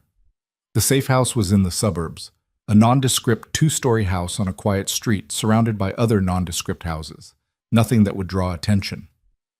Mira was already there when they arrived, looking confused and scared. What's happening? She asked. Elena explained. Mira's face went pale. This is because of me, Mira said. Because I'm sick. Because you've been taking care of me. If I wasn't... Don't, Elena said firmly. This isn't your fault. None of it. Dominic stepped forward. Mira, look at me. Mira did. You are not the problem, Dominic said. The people threatening you are the problem. And I'm going to make sure they can't hurt either of you. But I need you to stay here. Stay safe. Can you do that? Mira nodded, her eyes shining with unshed tears. Dominic turned to Elena. I have to go. Now? Yes. The longer I wait, the more time he has to plan. I need to end this tonight. Elena's heart was in her throat. Be careful. I will. Promise me. I promise. He kissed her, long and deep, like he was memorizing the taste of her. Then he was gone. Elena and Mira sat in the safe house, waiting. Hours passed. Elena tried to sleep but couldn't. Mira fell asleep on the couch around midnight, exhausted from worry. Elena sat by the window, watching the street, her phone clutched in her hand. At 2 a.m, it finally rang. Dominic. It's done, he said. His voice was rough, tired. Are you okay? I'm fine. Victor won't be a problem anymore. Elena's eyes closed in relief. What happened? We came to an understanding. He's leaving the city, and he knows that if he ever comes back, if he ever so much as thinks about you or Mira again, I'll kill him. Elena should have been horrified by the casual way he said it, but she wasn't. When can we come home? She asked. Tomorrow. I'm sending someone to pick you up in the morning. Where are you now? Cleaning up, making sure there are no loose ends. Dominic. I'm okay, Elena. I promise. Get some sleep. I'll see you tomorrow. I love you. I love you too. They hung up, and for the first time all night, Elena felt like she could breathe. True to his word, someone came to pick them up the next morning. A woman named Sarah, professional and efficient, who drove them back to the city without unnecessary conversation. When they got to the penthouse, Dominic was waiting. He looked tired. There was a bruise forming on his jaw and cuts on his knuckles. But he was alive. Whole. Elena ran to him and threw her arms around him. You're okay, she breathed. I told you I would be. She pulled back to look at his face. What happened to you? Victor didn't want to leave quietly. We had a disagreement. Are you hurt? Nothing that won't heal. Mira cleared her throat. I'm going to my room. Let you two talk. She disappeared down the hallway. Elena led Dominic to the couch and made him sit. She examined his hands, his face, checking for serious injuries. I'm fine, Dominic said. You're not fine. You're hurt. It's superficial. Let me take care of you, please. Dominic's expression softened. Okay. She got the first aid kit and carefully cleaned his wounds. Dominic watched her the whole time, his eyes never leaving her face. I was terrified, Elena said quietly as she bandaged his knuckles. The whole time you were gone. I kept thinking about what could happen, about losing you. You're not going to lose me. You don't know that. Yes, I do. Because I'm not going anywhere, Elena. Not until I'm old and gray and you're sick of looking at me. Elena's eyes burned. That's never going to happen. Good. Because I plan on spending the rest of my life with you. She looked up at him. Is that a proposal? Dominic's lips twitched. Not yet, but soon. How soon? When I can do it right. When I can give you everything you deserve. Elena set down the bandages and took his face in her hands. I already have everything I deserve. I have you. Dominic kissed her, soft and sweet and full of promise. And Elena knew, with absolute certainty, that whatever came next, they would face it together. Because that's what love was. Not perfect, not easy, but real, and worth fighting for. The days after Victor Strand left the city felt different, quieter, like the world had exhaled and forgotten to breathe back in. Elena moved through the penthouse with a strange sense of unreality. She'd wake up in Dominic's bed, watch him get ready for the day, kiss him goodbye, and spend her mornings writing at the desk by the window. Mira had started taking classes again, online for now, but talking about going back to campus in the fall. Everything should have felt normal, safe. But Elena couldn't shake the feeling that they were waiting for the other shoe to drop. 2 weeks after the confrontation with Victor, Dominic came home early. Elena was in the kitchen making tea when she heard the door open.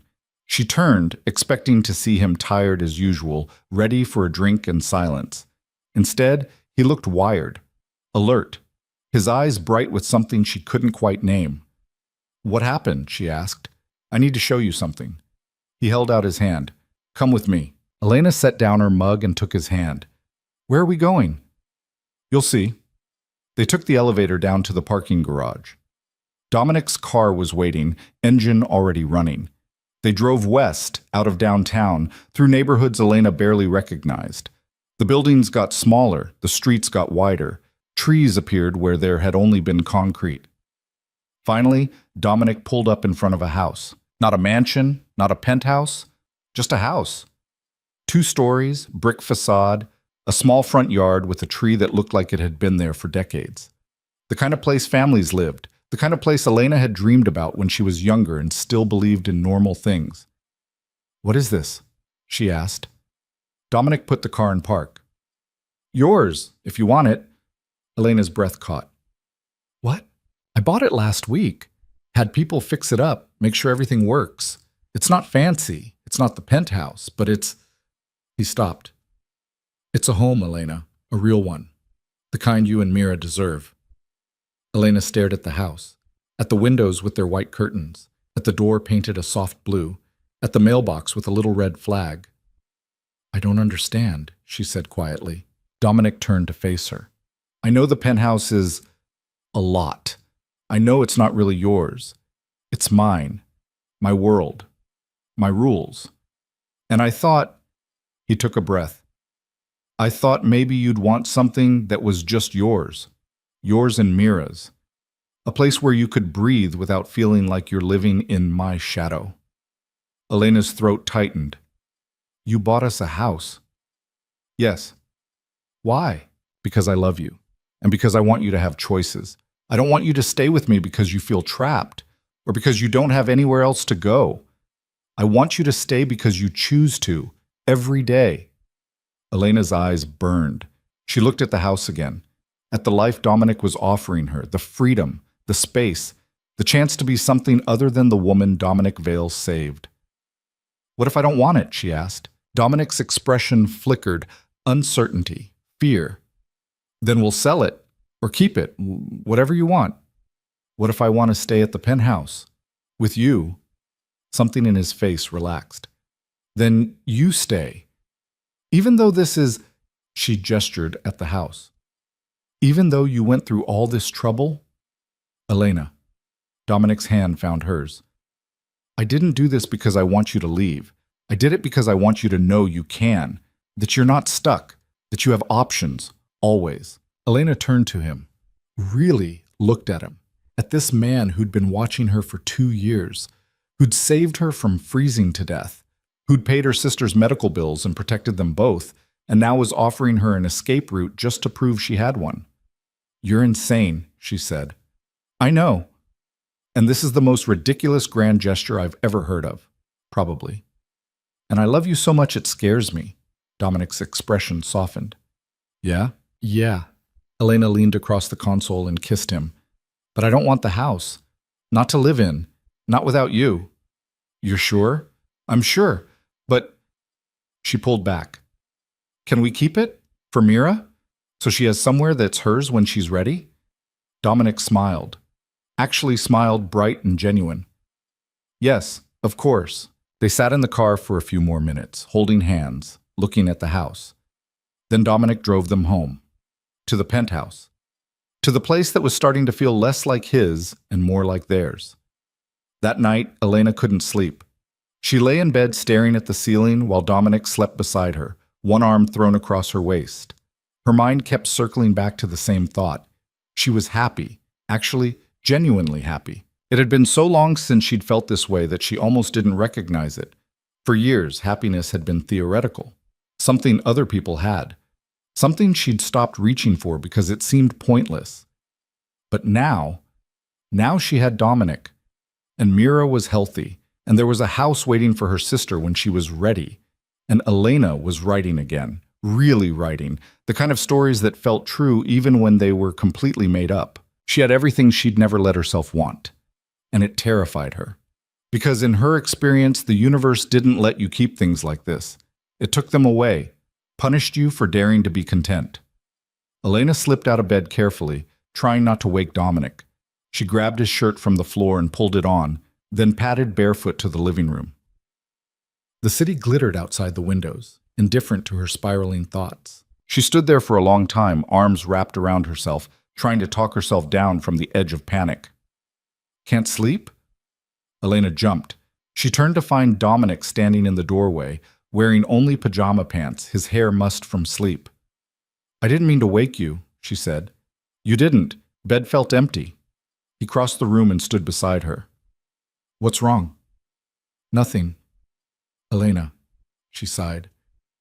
I'm waiting for something bad to happen. Dominic frowned. Why? Because this is too good. Because people like me don't get to be this happy. Because every time I've ever had something worth keeping, it got taken away. Your parents. Yeah, and other things. Smaller things. But it adds up. And now I have you and Mira's healthy, and I'm actually doing something I love, and Her voice broke. I keep waiting for the universe to notice and take it all away. Dominic turned her to face him. His hands came up to frame her face. Listen to me. Bad things happen. That's life. That's how the world works. But so do good things. And you've spent so long expecting the worst that you've forgotten you're allowed to have the good without waiting for it to turn bad. What if it does, though? Then we deal with it, together. But you can't live your life braced for impact, Elena. You'll miss everything worth having. Elena's eyes filled with tears. I don't know how to stop. Then let me help you. Dominic's thumb brushed across her cheek. Let me remind you every day that you deserve this, that you're allowed to be happy, that the universe isn't keeping score. You can't promise that. No. But I can promise that whatever happens, you won't face it alone. And I can promise that I'm going to love you through all of it, the good and the bad and everything in between. Elena broke, quietly. The kind of breaking that felt like healing. She pressed her face against his chest and let herself cry, let herself feel all the fear and hope and desperate gratitude that had been building inside her. Dominic held her, didn't tell her to stop, didn't try to fix it, just held her and let her fall apart. When she finally pulled back, her eyes were red but clear. I'm sorry, she said. Don't be. I'm a mess. You're human. There's a difference. Elena laughed wetly. I love you. I love you too. Dominic kissed her forehead. Come back to bed. We'll figure out the rest in the morning. They did. Spring turned to summer. The city got hot and humid, the kind of heat that made the air feel thick. Mira announced she was going back to campus in the fall. She'd enrolled full-time, picked a major, biology, and started talking about medical school someday. Elena watched her sister transform from someone just trying to survive into someone with plans and dreams and a future, and felt something settle inside her chest. Dominic's work continued. There were still late nights, still phone calls he took in another room, still mornings when he came home looking tired and wouldn't talk about where he'd been. But the violence of his world felt further away now, contained, like he'd built a wall between that life and this one, and he was determined to keep it standing. Elena finished her short story collection, sent it to an agent she'd found through research and waiting and hope. Got a response 2 weeks later. They wanted to represent her. She called Dominic first. They said yes, she said when he answered. The agent. They want to work with me. There was a pause, then, Elena, that's incredible. I know, I can't believe it. I can. You're talented. They'd be idiots not to want you. Elena smiled so wide her face hurt. Thank you for believing in me, for making it possible. You made it possible. I just gave you the space to do it. They celebrated that night. The three of them, Elena, Dominic, and Mira, at a restaurant downtown. Nothing fancy, just good food and better company and the sense that things were finally, actually, okay. Mira raised her glass. To Elena, for finally admitting she's a badass. Elena laughed. I'm not. You are, Dominic interrupted. You survived things that would have broken most people. And you came out the other side stronger. That's the definition of badass. Elena's cheeks flushed. Okay, fine. To being a badass. They clinked glasses. That night, after Mira had gone to bed and the city had gone quiet, Dominic took Elena's hand and led her to the rooftop. The air was cooler up here. The lights of Chicago spread out below them like scattered stars. Elena had been up here before, but never at night. Never like this. What are we doing? She asked. Dominic didn't answer right away. He just stood at the edge, hands in his pockets, looking out at the city. I built my whole life around control, he said finally. Around making sure I was never vulnerable, never weak, never at someone else's mercy. And for a long time that worked. It kept me safe, kept me powerful. Elena moved to stand beside him. What changed? You. He turned to look at her. You walked into my life and turned everything upside down. Made me care about something more than power, more than control. Made me realize that being vulnerable isn't the same as being weak. Elena's heart started to race. I've been thinking about the future, Dominic continued, about what I want, what I'm building toward. And I realize that none of it matters if you're not in it. He pulled something from his pocket, a small box. Elena's breath stopped. Dominic opened it. Inside was a ring, simple, elegant, a single stone that caught the light. I know we've only known each other a few months, he said. I know this is fast. I know all the logical reasons we should wait. But I also know that I've never been more sure of anything in my life. And I don't want to waste time pretending I'm not already certain. He got down on one knee. Elena's hands came up to cover her mouth. Elena Cross, Dominic said, his voice steady despite the vulnerability in his eyes. Will you marry me? Elena couldn't speak, couldn't breathe, couldn't do anything except stare at this man who'd saved her, loved her, given her back her life. Yes, she finally managed. Yes. Yes. Dominic's face broke into a smile. He stood and slipped the ring onto her finger. It fit perfectly. Of course it did. Then he kissed her. And Elena felt the last piece of fear she'd been carrying dissolve. Because this was real, this was hers, and she was done waiting for it to be taken away. They were married in September. Not a big wedding. Neither of them wanted that. Just a small ceremony in the backyard of the house Dominic had bought. The one Elena had given to Mira, who'd moved in over the summer and was slowly making it her own. Mira officiated. She'd gotten ordained online specifically for this, and she cried through the entire ceremony. Elena cried too. So did Dominic, though he tried to hide it. The vows were simple, honest, promises to love and protect and choose each other every day for the rest of their lives. When Mira pronounced them married, Dominic kissed Elena like he was sealing a pact, like he was claiming something precious and refusing to let go. The reception was small, just a handful of people Dominic trusted and Elena had come to know. Marcus was there, Dominic's oldest friend, who gave a speech about how he'd never seen Dominic happy until Elena came along. Margaret was there, the housekeeper who'd become something like family.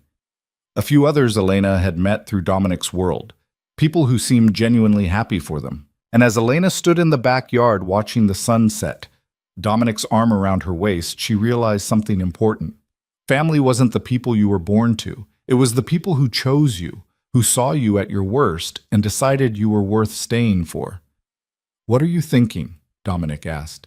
Elena leaned into him. That I'm happy and that I'm not scared of it anymore. Good. He kissed the top of her head. Because I plan on making you happy for a very long time. How long? Forever. If you'll let me. That's a big promise. I'm good at keeping promises. Elena turned in his arms to face him. I know you are. They swayed together to music playing from someone's phone. Not dancing, exactly. Just holding each other while the world moved around them. Later, when the guests had left and Mira had gone to bed, Elena and Dominic stood in the kitchen of the penthouse, They're home now, officially, and ate leftover cake straight from the box. We're married, Elena said, still not quite believing it. We are. You're stuck with me now, Dominic grinned. That was always the plan. Elena set down her fork. Can I ask you something? Anything. Do you ever regret it? Walking into that warehouse on Christmas Eve, saving me? Dominic's expression grew serious.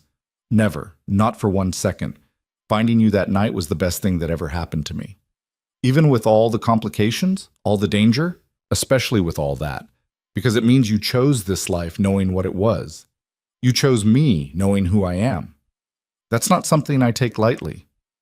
Elena reached across the table and took his hand. I'll keep choosing you, every day, for as long as you'll have me. Then you're stuck with me too. They finished the cake and went to bed. And as Elena lay in Dominic's arms, listening to the steady rhythm of his heartbeat, she thought about the journey that had brought them here. A year ago, she'd been drowning, working herself to death for a job that didn't care, watching her sister get sicker, living a life that felt like it was happening to someone else. Now she was a wife, a writer, someone who mattered to her. The road hadn't been easy. It had been terrifying and uncertain and full of moments when she'd wanted to run. But she hadn't. She'd stayed. She'd trusted. She'd taken the risk. And it had been worth it. October brought cooler weather and falling leaves. Mira started her semester with enthusiasm that made Elena's chest tight with pride. The agent sold Elena's short story collection to a small publisher. The advance wasn't huge, but it was real money for real work, and Elena cried when she signed the contract. Dominic's world continued its careful balance. There were still threats, still people who tested boundaries, still nights when he came home with bruised knuckles and wouldn't meet her eyes. But he always came home, always kept his promise, and Elena learned to live with the parts of his life she couldn't control. Learned that loving someone dangerous didn't mean she had to be afraid all the time. It just meant she had to trust that he knew what he was doing. One evening in late October, Elena was working at her desk when Dominic came home early. She heard him before she saw him, the door opening, his footsteps, the sound of his keys hitting the counter. She turned. He was standing in the doorway of the office, holding an envelope. "What's that?" she asked. "Letter from Maxwell Kingsley." Dominic's voice was neutral, too neutral. Elena's stomach dropped. "What does he want?" "He's leaving the city, moving to Seattle. His business here is done. He wanted me to know he won't be a problem anymore." Elena stood. "Is this a trick?" "I don't think so. My people have been watching him. He's been liquidating assets, closing accounts. This seems real."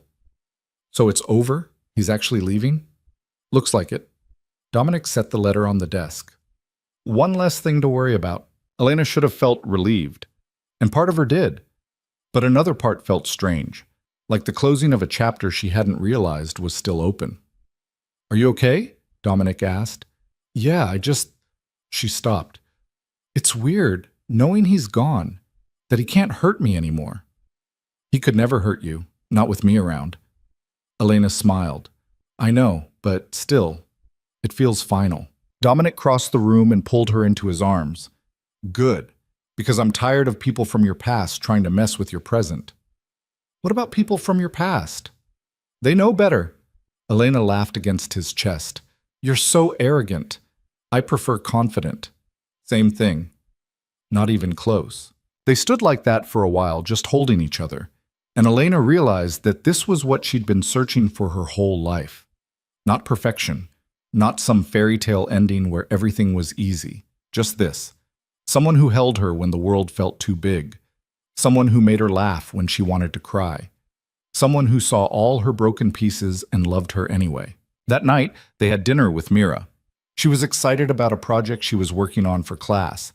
Something about cellular regeneration that Elena only half understood but pretended to follow. Mira's eyes were bright. Her cheeks had color. She looked healthy in a way Elena had almost forgotten was possible. After dinner, Mira pulled Elena aside. "I need to tell you something," Mira said.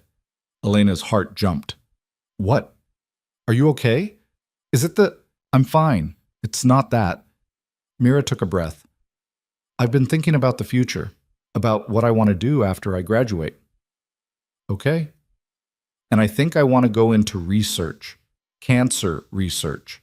I want to help find better treatments, better outcomes, so other people don't have to go through what I did. Elena's eyes burned. Mira, that's amazing. You think so? I know so. You're going to change lives. Mira smiled. I learned from the best. What's that supposed to mean? You changed my life, Elena. You gave up everything to take care of me, your education, your dreams, your whole life. You put it all on hold so I could survive. And now, Mira's voice cracked. Now I get to have a future because of you, and I want to make it mean something. Elena pulled her sister into a hug.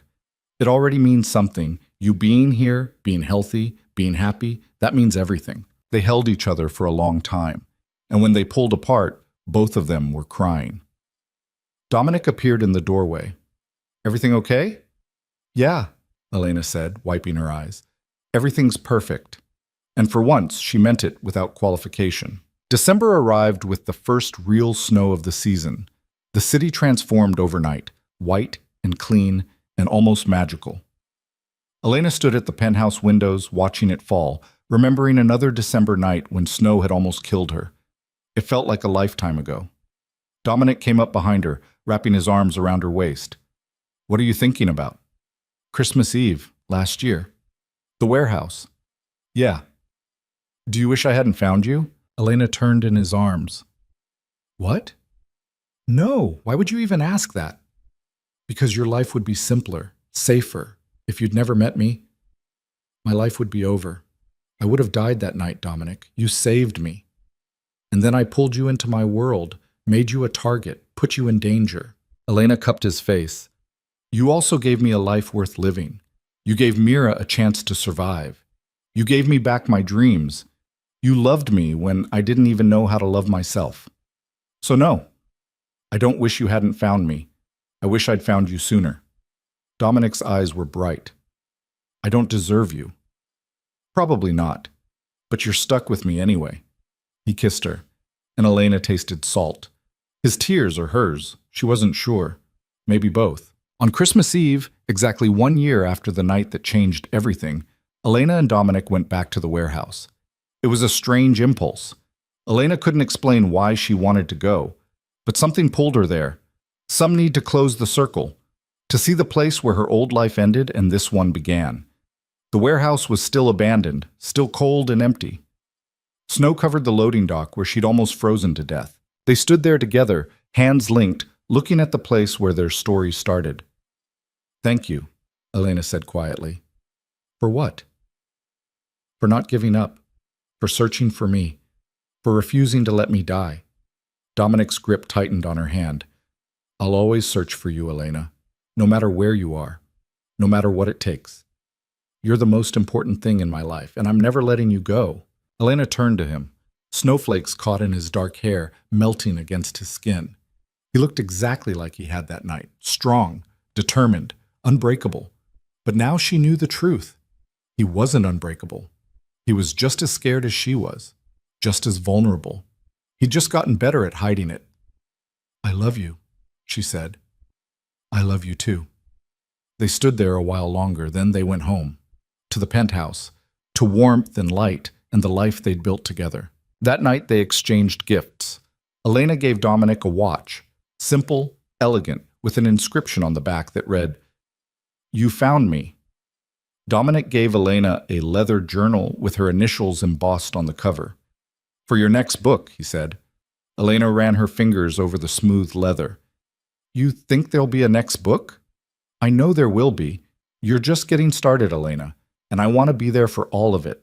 They spent Christmas Day at Mira's house, cooked too much food, watched old movies, laughed until their sides hurt. It was simple, ordinary, perfect. And as Elena sat on the couch between Dominic and Mira, watching snow fall outside the window, she realized something. This was home. Not a place, not a building, not a penthouse or a house or a city. Home was the people who loved you, who chose you, who stayed. Home was Dominic's hand in hers, Mira's laugh, the weight of belonging. Home was right here, The months that followed were full of small moments that added up to a life. Elena's book came out in the spring to modest reviews and quiet sales. It wasn't a bestseller, didn't change the world, but it existed, it was real, and that was enough. Mira finished her first year of college with honors, started talking about summer internships at research labs, continued to thrive in ways that made Elena's heart ache with pride. Dominic's business evolved. He started moving away from the more violent aspects of his work, delegating to people he trusted, focusing on legitimate investments. It wasn't a complete transformation. His world would always have shadows. But he was trying, for her, for them. And Elena learned that love wasn't about fixing someone. It was about accepting them, all of them, and choosing to build something anyway. On their first anniversary, Dominic took Elena back to the rooftop where he'd proposed. "I have something for you," he said. Elena raised an eyebrow. "Another ring?" "No, something better." He handed her a folder. Elena opened it, confused. Inside were documents, legal papers. Her name was all over them. "What is this?" she asked. "Partnership papers. For a new venture I'm starting. A publishing house focused on new voices, stories that don't usually get told, and I want you to run it." Elena's breath caught. "What?" "You're a writer, Elena. You understand the struggle, the rejection, the feeling that your work doesn't matter. And I think you could help other people like you find their audience. If you want to." Elena stared at the papers, at her name typed in black and white, at the opportunity Dominic was offering. "This is insane," she said. "You keep saying that." "Because you keep doing insane things." Dominic smiled. "Is that a yes?" Elena looked up at him, at this man who kept finding new ways to show her she mattered, who kept building a future that had space for both of them. "Yes," she said. "It's a yes." He kissed her, and Elena felt something shift inside her chest. The last piece of the person she used to be, the one who was scared and small and invisible, finally letting go, because she wasn't that person anymore. She was Elena Vale, wife, writer, partner, someone who'd survived the cold and found warmth on the other side. Someone who'd been saved and learned how to save herself. Someone who'd taken the biggest risk of her life and discovered it was worth it. The city glittered below them, full of people living their own stories, fighting their own battles, searching for their own versions of home. And Elena knew that somewhere out there, someone was standing in the cold, waiting to be found, just like she had been, just like Dominic had found her. "What are you thinking?" Dominic asked. Elena turned to him. "That I'm grateful for all of it, the good and the bad, because it brought me here, to you." "No regrets?" "Not one." And she meant it, because love wasn't perfect, life wasn't perfect, but this messy, complicated, beautiful thing they'd built was real, and real was better than perfect any day. They stood on the rooftop as the sun set over Chicago. Two people who'd found each other in the darkness and chosen to walk toward the light together. And for Elena, that was more than enough. It was everything.